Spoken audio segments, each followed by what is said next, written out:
கர்த்தருடைய பரிசுத்த நாமத்துக்கு ஸ்தோத்திரம்.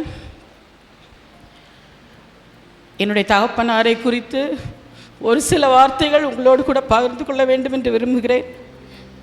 அவங்கள ஒரு ஆவிக்குரிய தகப்பனா உங்கள் எல்லாருக்குமே தெரியும். ஒரு நல்ல போதகராகவும் உங்கள் எல்லாருக்குமே தெரியும். ஒரு நல்ல திறமைசாலியாக, அதாவது எந்த இன்ஸ்ட்ருமெண்ட் கொடுத்தாலும் வாசிக்கக்கூடிய ஒரு திறமைசாலியாகவும் உங்களுக்கு தெரியும். அது கீபோர்டாக இருக்கட்டும், கிட்டாராக இருக்கட்டும், வயலினாக இருக்கட்டும், தபலாவாக இருக்கட்டும், எது கொடுத்தாலும் வாசிக்கக்கூடிய ஒரு திறமைசாலியாகவும் தகப்பனார் காணப்பட்டாங்க. அதுபோல் வாகனங்கள் ஓட்டுவதில், அதாவது சைக்கிள் கொடுத்தாலும் ஓட்டுவாங்க, டூ வீலர் கொடுத்தாலும் ஓட்டுவாங்க. நாங்கள் லாரி ஓட்டுறதை கூட நாங்கள் பார்த்துருக்கோம். அப்படி ஒரு திறமைசாலியான ஒரு தகப்பனுக்கு நாங்கள் மகளாக இருக்கிறதுல உண்மையிலே எனக்கு ரொம்ப ஒரு பாக்கியசாலியாக நான் நினைக்கிறேன். ஆனால் அவங்க மகளாக ஒரு சில வார்த்தைகளை உங்களுக்கு நான் சொல்லணும். சின்ன வயசில் நாங்கள் ஸ்கூலுக்கு போகும்போது கூட எங்களுக்கு நிறைய நாள் தலை சீவி விட்டுருக்காங்க, சாப்பாடு செஞ்சு கொடுத்துருக்காங்க, ஊட்டி விட்டுருக்காங்க, நிறைய நாள் எங்களுக்கு ஊட்டி விட்டுருக்காங்க. சில போதகர்கள் நாங்கள் பேசும்போது சொல்லுவாங்க, நாங்கள் ஊழியத்தை பார்க்குறதுனால நாங்கள் பிள்ளைகளை கவனிக்க மாட்டோம், அதை அம்மா பார்த்துப்பாங்க அப்படின்னு சொல்லுவாங்க. ஆனால் எங்களோட அப்பா அப்படி இல்லை. ஊழியத்துக்கு எவ்வளோ முக்கியத்துவம் கொடுத்தாலும் பிள்ளைகளுக்கும் நேரம் ஒதுக்குனாங்க. பிள்ளைகளுடைய வளர்ச்சி, பிள்ளைகளுடைய காரியங்களிலும் அவங்க முக்கியத்துவம் கொடுத்தாங்க. நாங்கள் வெளியே போகும்போது, காலேஜுக்கோ ஸ்கூலுக்கோ போகும்போது கூட அப்பா சொல்லுவாங்க, வெறும் கையோட போகக்கூடாது, கையில் ஒரு 100 ரூபாயாவது வச்சுருக்கணும், அது நீங்கள் உங்களுக்கு செலவு பண்ணுறீங்களோ இல்லையோ வெறுங்கையாக வெளியே போகக்கூடாது அப்படின்னு சொல்லி எப்போவுமே எங்கள்கிட்ட காசு கொடுத்து அனுப்புவாங்க.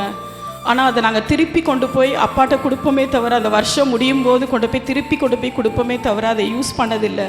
ஏன்னா அதுக்கான அவசியமே எங்களுக்கு வந்ததில்லை. எங்களுக்கு என்ன வேணுமோ நாங்கள் கேட்குறதுக்கு முன்னாடியே, நாங்கள் சொல்கிறதுக்கு முன்னாடியே அவங்க எங்களுக்கு மனசில் உள்ள அந்த ஆசையை நினச்சி அவங்க எங்களுக்கு வாங்கி கொடுத்துருவாங்க. அதனால் எங்களுக்காக நாங்கள் எங்கே போய் வாங்க வேண்டிய அவசியமோ, அதை செலவு பண்ண வேண்டிய அவசியமோ எங்களுக்கு வந்ததே இல்லை. இன்னும் ஸ்பெஷலாக சொல்லணுன்னா, ஒவ்வொரு நாளும் நாங்கள் ஸ்கூலுக்கும் காலேஜுக்கு போகும்போது, மெயினாக ஸ்கூலுக்கு போகும்போது எங்களோட யூனிஃபார்மை எவ்வளோ அவங்களுக்கு சரீரத்தில் வேதனைகள் கஷ்டங்கள் இருந்தாலும் அதை அயன் பண்ணி நீட்டாக போகணும் அப்படின்றதுல அவங்க ரொம்ப ஸ்ட்ராங்காக இருப்பாங்க.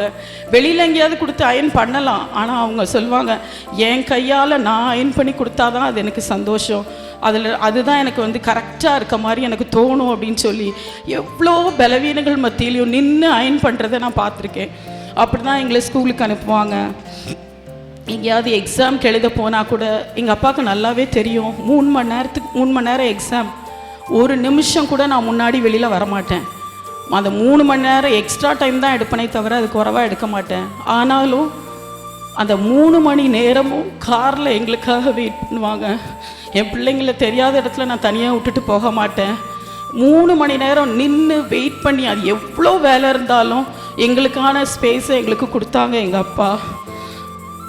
அதே மாதிரி அவங்களோட பழைய அந்த பிரசங்க புக்கில் ஃபஸ்ட்டு நான் பார்க்கும்போது, சின்ன பிள்ளையாக இருக்கும்போதே நான் இதை பார்த்துருக்கேன். அவங்களோட பிரசங்க புக்கில் ஃபஸ்ட்டு மேலேயே எழுதியிருப்பாங்க, I do not want to be a popular preacher, I want to be an anointed preacher அப்படின்னு எழுதியிருப்பாங்க. அப்படின்னா நான் ஒரு உலக பிரசித்தி பெற்ற போதகராக நான் இருக்கணும்னு விரும்பலை, ஆனால் ஆண்டவரால் அபிஷேகம் பண்ணப்பட்ட ஒரு ஊழியக்காரனாக நான் இருக்கணுங்கிறது தான் அவங்களோட விருப்பமாக இருந்தது. அவங்க அப்படி வாழ்ந்தாங்க என்பதற்கு நீங்களும் நாங்களும் சாட்சிகளாக இருக்கிறோம். அதனால தான் அவங்களோட கல்றையில் கூட ஸ்பிரிச்சுவலி கிஃப்டட் அனாயிண்டட் ப்ரீச்சர் அப்படின்னு நாங்கள் போட்டிருக்கோம்.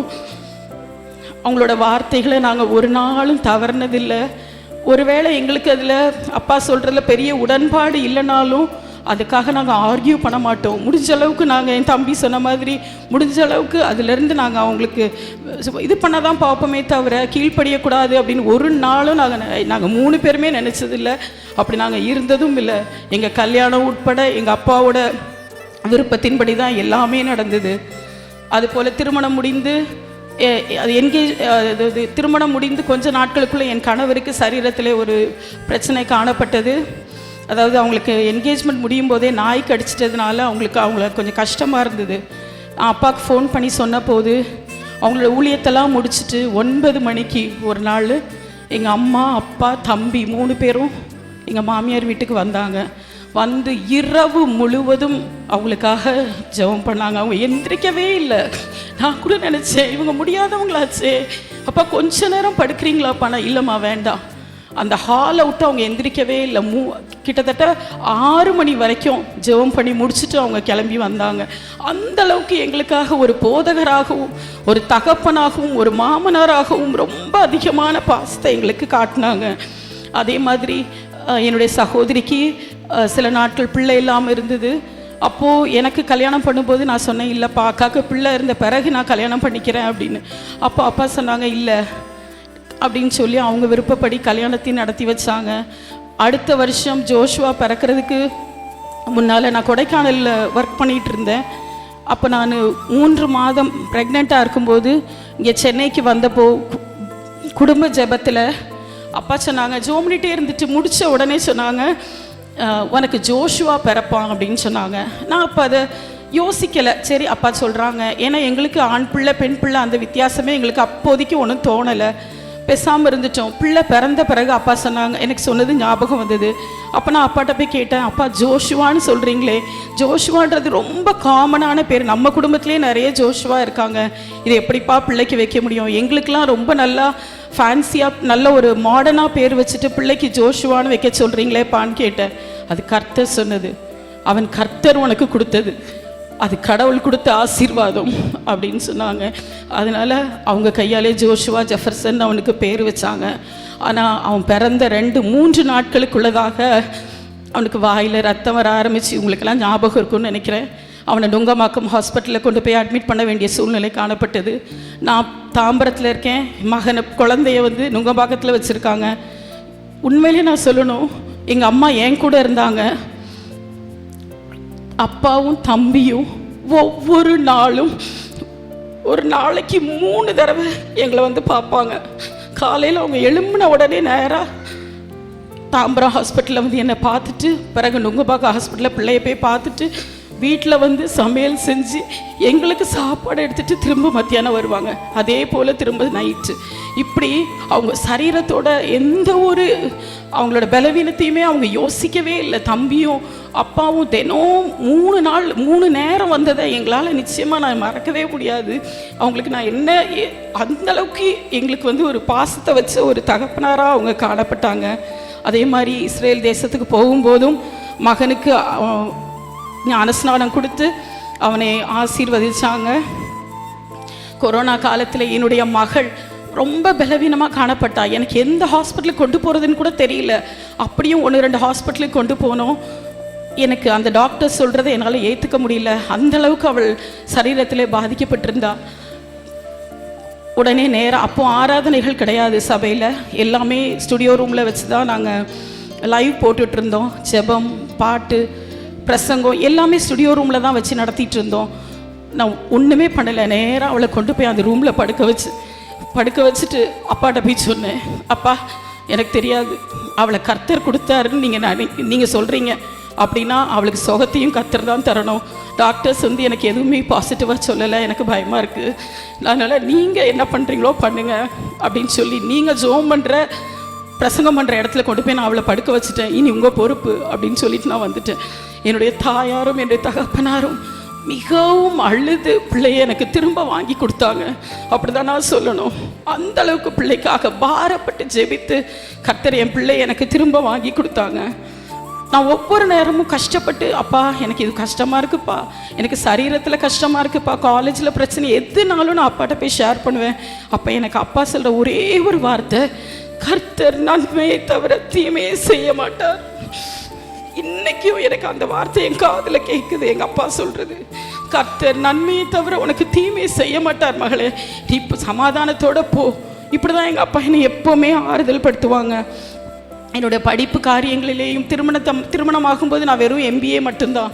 அதுக்கப்புறம் அப்பா சொன்னாங்க, நீ படி, உன் ஃபீல்டு நீ செலக்ட் பண்ணியிருக்க ஃபீல்டுக்கு நீ நல்லா படிக்கணும், நீ படி, எத்தனை டிகிரி வேணுமோ நீ வாங்கு, உனக்கு நாங்கள் இருக்கோம் சப்போர்ட் பண்ணுறதுக்குன்னு. என்னுடைய தகப்பனாரும் தாயாரும் என் பிள்ளைகளை பார்த்துக்கிட்டாங்க. என் பிள்ளைகள் 2 பேரும் சாட்சி சொல்லும்போது சொன்னாங்க, எங்கள் அம்மா அப்பா எங்களை அந்தளவுக்கு பார்க்கல. எங்கள் கிராண்ட்பா கிராண்ட்மா தான் எங்களை வளர்த்தாங்கன்னு உண்மை தான்.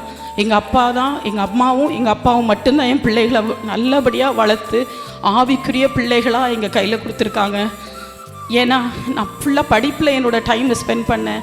நிறைய டிகிரி படித்தேன். ஒவ்வொரு எக்ஸாமுக்கு போகும்போதும் போய் அப்பாட்ட முழங்கால் படிக்கிட்டு ஜோம் பண்ணி, அப்பா எனக்கு ஜோம் பண்ணி தான் என்னை அனுப்புவாங்க.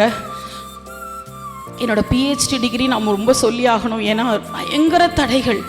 5 வருஷம் என்னால் பிஹெச்டி முடிக்க முடியாத ஒரு சூழ்நிலை காணப்பட்டது. அந்த நேரத்தில் நான் அப்பாட்ட ரொம்ப சொன்னேன், அப்பா இனிமேல் நான் பிஹெச்டி படிக்க மாட்டேன்ப்பா.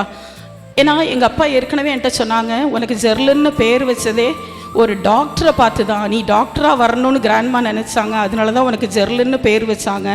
நீ உனக்கு மெடிக்கல் லைன் உனக்கு செட் ஆகாது, அதனால நீ அட்லீஸ்ட் இதுலையாவது நீ டாக்டரேட் வாங்கணும் அப்படின்னு அப்பா சொன்னாங்க. ஆனால் என்னால் அதை நிறைவேற்ற முடியாமல் போயிருமோ அப்படின்னு நினச்சப்போ அப்பா சொன்னாங்க, நீ தைரியமாக போ, நீ ஏன் சோர்ந்து போகிற, உனக்கு ஏன் சோர்வு வருது. இப்போ எனக்கு ரொம்ப என்கரேஜிங் வேர்ட்ஸ் சொல்லி மம்மியும் எனக்கு ரொம்ப மாரல் சப்போர்ட் கொடுப்பாங்க. உன் பிள்ளைங்களை நான் பார்த்துக்கிறேன், நீ போ, நீ செய் அப்படின்னு ரொம்ப எனக்கு ஹோப் கொடுத்து பிஹெச்டி முடித்து நான் சென்னைக்கு கொடைக்கானல்லேருந்து பிஹெச்டி முடிச்சுட்டு சென்னைக்கு வந்தபோது என் தகப்பனார் தாயார் 2 பேரையும் நிற்க வச்சு அவங்க காலில் விழுந்து நான் ஆசீர்வாதம் வாங்கினேன். அப்போ என்னுடைய தகப்பனார் என்னை அப்படியே கட்டி அடைச்சி எனக்கு முத்தம் கொடுத்து நீ ஆசீர்வாதமாக இருப்ப அப்படின்னு சொன்னாங்க. அப்படி நிறைய ஆசீர்வாதங்களை என்னுடைய தகப்பனாரிடத்துலேருந்து நான் பெற்றுக்கொண்டேன். எங்கள் அப்பா ரூமுக்கு வந்தவங்களுக்கு தெரியும், அப்பா ரூமில் ஃபுல்லாக வசனங்கள் மட்டும்தான் இருக்கும். உன் அலங்கத்துக்குள்ளே சமாதானமும் உன் அரமனைக்குள்ளே சுகமும் இருப்பதாக, piece B and the Lord with you, இந்த மாதிரி இங்கிலீஷ் ஃபுல்லாக வசனங்கள் மட்டும்தான் இருக்கும். ஆனால் அது நடுவில் ஒரே ஒரு ஃபோட்டோ மட்டும் இருக்கும். அந்த ஃபோட்டோ யாரோடதுன்னா என்னோடது. நான் பிஹெச்டி வாங்கின அந்த ஃபோட்டோ எப்போவும் அவங்க பெட்ரூமில் அவங்க கண்ணு முன்னாடியே இருந்தது. அந்தளவுக்கு அப்பா என் மேலே ரொம்ப பாசமாக இருந்தாங்க, என்னை அதிகமாக நேசித்தாங்க. கர்த்தர் நல்லவர், கர்த்தர் நல்லவர்னு அப்பா சொன்னாங்க, சொல்லிகிட்டே இருப்பாங்க. அந்த கர்த்தர் நல்லவர் அப்படின்னு சொன்ன வார்த்தையை கர்த்தர் அவங்களோட வாழ்க்கையில் நிறைவேற்றினார். அந்த முடிவு நாட்களில் நாங்கள் எதிர்பார்க்கவே இல்லை. அப்பா நிறைய சொன்னாங்க, எப்படி அடக்கம் பண்ணணும், என்ன பண்ணணும், எல்லாமே எங்ககிட்ட சொன்னாங்க. ஆனால் நாங்கள் அது ஒரு ஹிண்ட்டாக கூட எடுத்துக்கல. ஏன்னா நல்லா பிரசங்கம் பண்ணுறாங்க அப்படின்னு நாங்கள் மனசில் நினச்சிட்டோம். ஆனால் கர்த்தர் அவங்களுக்கு ஒரு சமாதானம் உள்ள, உண்மையிலே நாங்கள் எல்லாம் இப்போ கேட்குறோம், ஏசப்பா அப்படி ஒரு முடிவை எங்களுக்கு நீங்கள் தரணும் ஆண்டவரேன்னு கேட்குற அளவுக்கு ஒரு சமாதானம் உள்ள முடிவை கர்த்தர் அவங்களுக்கு கொடுத்தாங்க. ஒரு வலியும் வேதனையும் ஒரு ரேகை கூட அவங்க முகத்தில் இல்லை. அந்த அளவுக்கு கர்த்தர் அவங்களுக்கு ரொம்ப ரொம்ப ரொம்ப ரொம்ப நல்லவராகவே காணப்பட்டார். ஆனால் உங்களுக்கு தெரியும், அவங்க மேடையில் எவ்வளோ கெர்ச்சினையும் ஒரு மாதிரி நல்லா இதாக போல்டாக பேசுவாங்க. ரொம்ப ஒரு கான்ஃபிடென்ட்டான பர்சன் தான். ஆனால் சரீரத்தில் பார்த்தீங்கன்னா பயங்கரமான கஷ்டம்.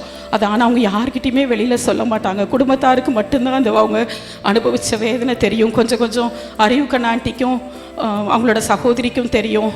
ஒரு கன்வென்ஷன் நேரம் அவங்க அந்த ரிப்போர்ட்டை எடுத்துகிட்டு வந்து எங்ககிட்ட கொடுக்குறாங்க. நான் என் சகோதரியும் என் சகோதரனுமாக இதே போர்ட்டிக்கோ இல்லைன்னு கதறி கதறி அழுதோம். அப்பாவோட ரிப்போர்ட் இவ்வளோ மோசமாக இருக்கே, ஐயோ ஏசப்பா நாங்கள் எப்படிப்பா இவங்களை காப்பாற்ற போகிறோம் அப்படின்னு நினச்சோம். அப்படி நினச்ச நாட்களிலெல்லாம் அப்பா ஓரளவுக்கு தேறி வந்து எங்களுக்கு கூட ஆறுதலாக இருந்தாங்க. ஆனால் அந்த கடைசி நாளில் எங்களிடத்துல ரொம்ப நல்லா பேசினாங்க. நான் சொல்லிட்டேன் நிறைய பேர்கிட்ட, தியானம் ஆராதனை முடிச்சுட்டு நான் போகும்போது கூட அப்பா என்கிட்ட ரொம்ப நேரம் பேசினாங்க. அன்னைக்கு ஆக்சுவலாக நான் பெரம்பூரில் செய்தி கொடுத்துட்டு வந்ததுனால அந்த செய்தியை அப்பாட்ட சொன்னேன் நான்.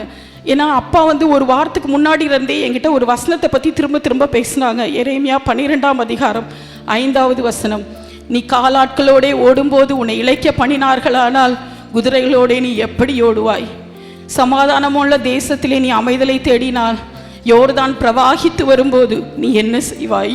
இந்த வார்த்தையை குறித்து அப்பா என்கிட்ட ரொம்ப பேசினாங்க. அப்படினால அந்த வாரம் மெசேஜ் கூட நான் அங்கே போய் அந்த வசனத்தை தான் கொடுத்தேன். ஏன் அப்பா அதை பற்றி என்கிட்ட ரொம்ப பேசினாங்கன்னு எனக்கு இப்போ தான் புரியுதே தவிர எனக்கு அப்போ புரியல. முடிச்சுட்டு வந்துட்டு அப்பாட்ட சொன்னேன், அப்பா இந்த வசனத்தை தான்ப்பா நான் வச்சு பேசினேன் அப்படின்னு சொன்னேன். அப்புறம் சில அதுலேருந்து கொஞ்சம் கருத்துக்களை சொன்னாங்க. இந்த ஒரு 6 வருஷமாக நான் இங்கே மத்தியானம் ஈவினிங் ஷிஃப்ட் காலேஜில் இருக்கிறதுனால அப்பாவோட டைம் ஸ்பெண்ட் பண்ணுறதுக்கு எனக்கு நிறைய நேரம் கிடச்சிது. காலேஜுக்கு போகிறதுக்கு முன்னாடியும் அப்பாவோட போய் இருந்து கொஞ்சம் நேரம் பார்த்து பேசிட்டு தான் போவேன். முடிச்சுட்டு வரும்போது நேராக அப்பா ஆஃபீஸ் ரூமில் உட்காந்துருப்பாங்க. என்ன மேடம் அப்படின்னு கூப்பிடுவாங்க.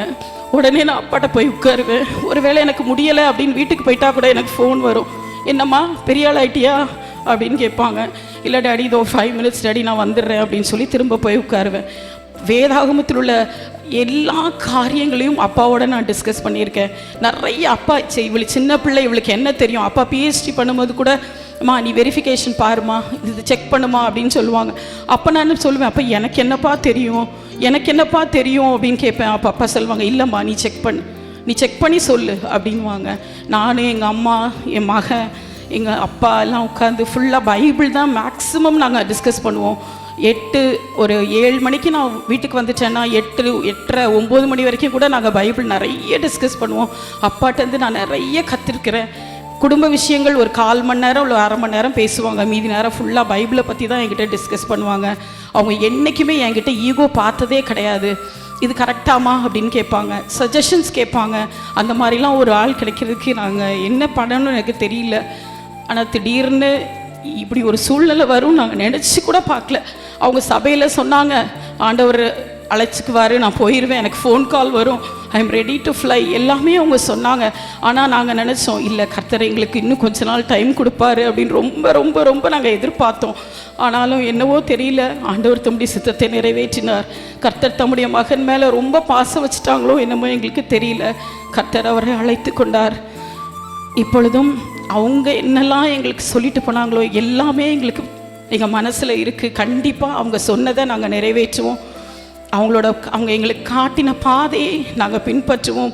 ஒரு மகளாக அவங்க கூட நான் ஓரளவுக்கு ட்ராவல் பண்ணியிருக்கேன். எனக்கு அவங்களோட சரீர கஷ்டம், வேதனை எல்லாமே, அவங்க உட்கார முடியாது. அப்போ கூட சொல்லுவாங்க, இருமா இந்த ஒரு புக்கு மட்டும் நான் சொல்லுவேன், டாடி வீட்டுக்கு போங்க டாடி, எவ்வளோ நேரம் உட்காந்துருக்கீங்க, முதுகு வலிக்காதா, பரவாயில்லம்மா நான் பெல்ட் போட்டிருக்கேன், கொஞ்ச நேரம் கூட உட்காந்துட்டு போகிறேன் அப்படி சொல்லுவாங்க. பிரசங்கத்துக்கு எங்கேயாவது ஊழியத்துக்கு கூப்பிட்டாங்கன்னா சலிச்சிக்கவே மாட்டாங்க. அவங்க எல்லாத்தையும் கரெக்டாக இந்த இடத்துல வாக்கு கொடுத்தாங்கன்னா அதை செய்வாங்க. உங்கள் பிரசங்கத்துக்கு ஒத்துக்கிட்டாங்கன்னா கண்டிப்பாக அவங்க போவாங்க. எவ்வளோ பலவீனம் இருந்தாலும் போவாங்க. பலவீனமாக இருக்குது நான் போகலை அப்படின்னு அவங்க ஒரு நாள் கூட, ஒரு ஊழியத்தை கூட அவங்க தட்டி கழிக்கவே இல்லை. ஒரு ஊழியக்காரனாக, ஒரு வெற்றியின் ஊழியக்காரனாக தான் அவங்க வாழ்ந்துட்டு போனாங்க. ஒரு முன்மாதிரியாக தான் அவங்க வாழ்ந்துட்டு போனாங்க. ஆனால் என்னவோ தெரியல, நம்ம மனசு அதை ஏற்றுக்கலை. 41 நாள் ஆச்சு, இன்னுமே அவங்க எங்களை விட்டு பிரித்து போயிட்டாங்கன்றதை என்னால் ஏற்றுக்கவே முடியல. ஏன்னா ஒவ்வொரு நேரம் நான் இந்த பக்கம் கிராஸ் பண்ணும்போதும் அவங்களோட ஃபோட்டோ எல்லாமே எங்களுக்கு ரொம்ப அதை நினைவுபடுத்திகிட்டே இருக்குது. இன்னும் அவங்க இல்லைன்றதே எங்கள் மனசு ஏற்றுக்கலை. என்னுடைய சகோதரன் செய்கிற ஊழியங்களிலும் என் தாயாருக்கு நல்ல சுகம், பலன் கர்த்தர் கட்டளையிடவும் நீங்கள் யாவரும் உடைய ஜெபங்களிலே ஜெபித்துக் கொள்ளும்படி உங்களை கேட்டுக்கொள்கிறேன்.